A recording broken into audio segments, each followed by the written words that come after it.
ओर भागते हैं और संयम के लिए निषेध करते हैं तो समझ लेना इससे बड़ा मूर्ख और कोई नहीं होगा।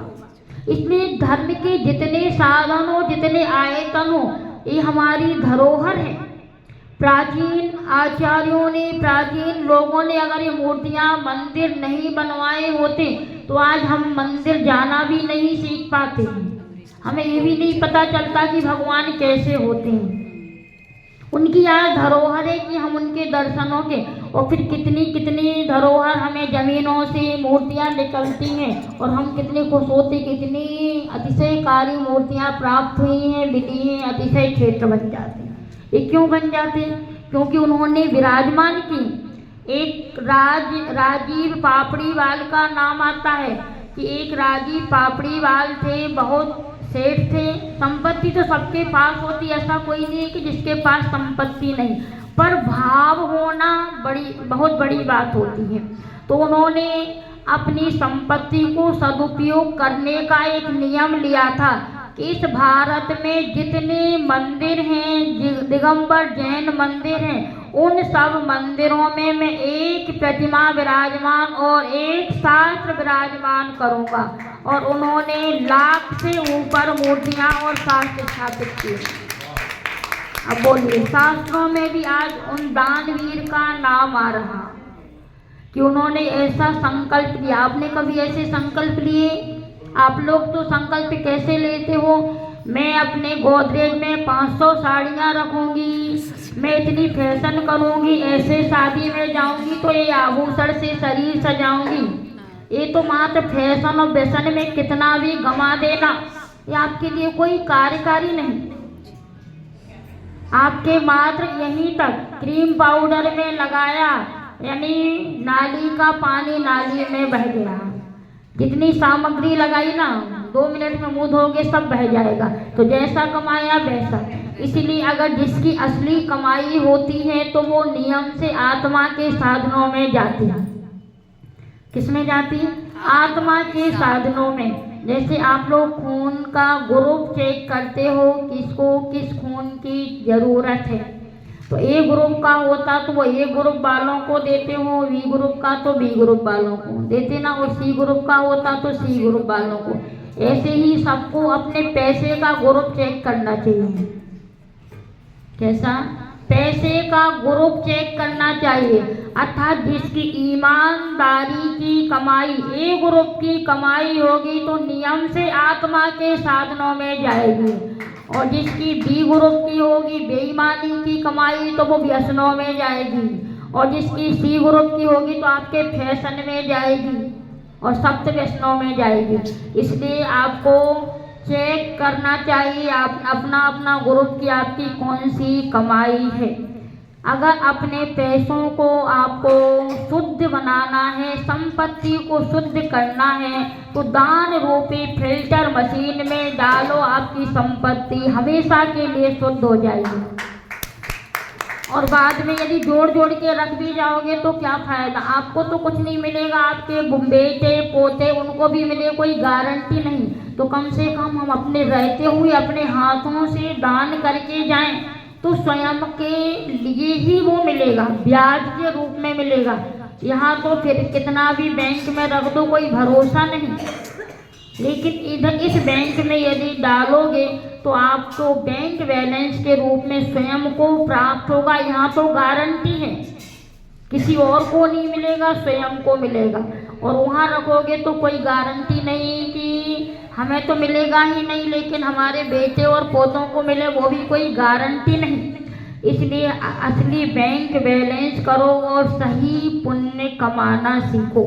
तो मनुष्य पर्याय सार्थक करने के लिए अर्थात एक मूर्ति जरूर विराजमान करना, और तीसरा अपने हाथों अपनी आँखों से एक दीक्षा जरूर देखना, या किसी छपक की संलेखना समाधि देखना।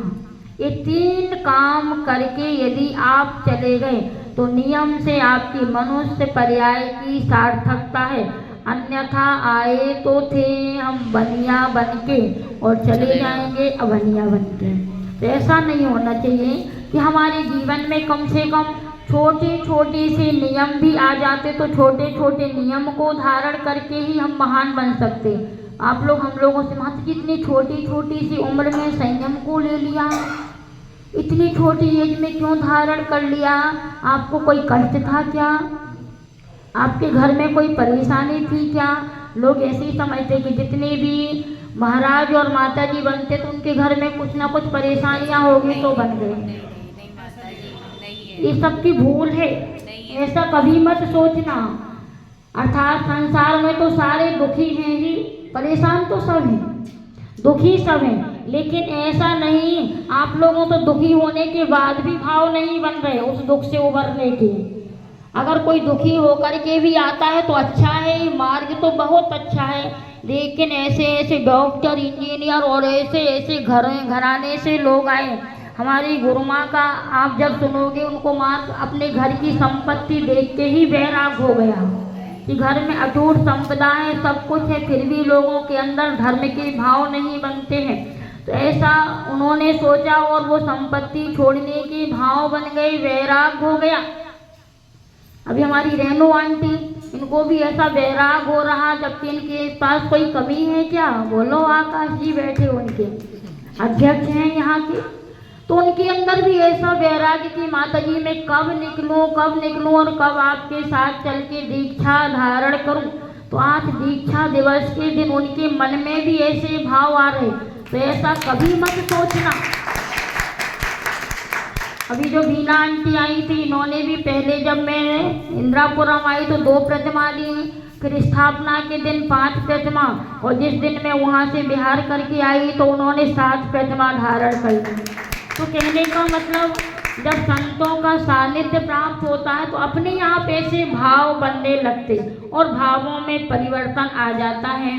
तो आपको तो यह अवसर पहली बार मिला होगा शायद दीक्षा दिवस मनाने का। दूसरी बार पहली बार मनाया है ना आप लोगों ने? दूसरी बार सौभाग्य सागर महाराज जी के साथ माता जी का मनाया था हम लोगों ने, सौभाग्य सागर महाराज जी मनाया, पुनः आपको अवसर मिल गया। जितने अवसर मिले ये तो बहुत अच्छे हैं। तो यह जो दिन आया है दीक्षा दिवस का, यह पूज्य गुरु माँ का उपकार है कि उन्होंने आज इतने शिष्यों को दीक्षा दी। शायद आपने मेरी गुरु माँ के दर्शन किए नहीं होंगे कभी, आचार्य श्री के दर्शन तो किए हैं और आचार्य विशुद्ध सागर जी के भी किए हैं, पर पूज्य गुरु माँ अभी इस तरफ कभी आए नहीं।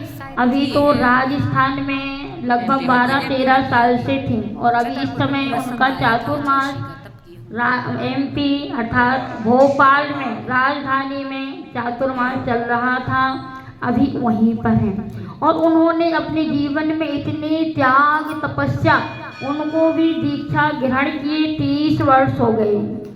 95 में पूज्य गुरुदेव के कर कमलों से उनकी दीक्षा हुई और आज हम सभी उन्हीं के वैराग्य और चर्या को देखकर इस मार्ग पर बढ़े, उनका सानिध्य प्राप्त हुआ। तो हम लोग भी उनके साथ अर्थात इस मार्ग पर आकर के अपने जीवन को सफल बनाने में लगे।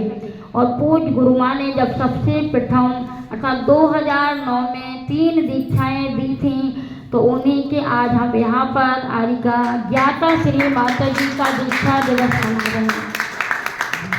लोग कह रहे थे माता जी कि गुरु माँ ने आपको गिफ्ट में क्या दिया, ऐसे बोलते हैं। तो मैंने कहा कि जब गुरु माँ का नाम आपने पता है, मेरी गुरु माँ का नाम क्या है? विद्याश्री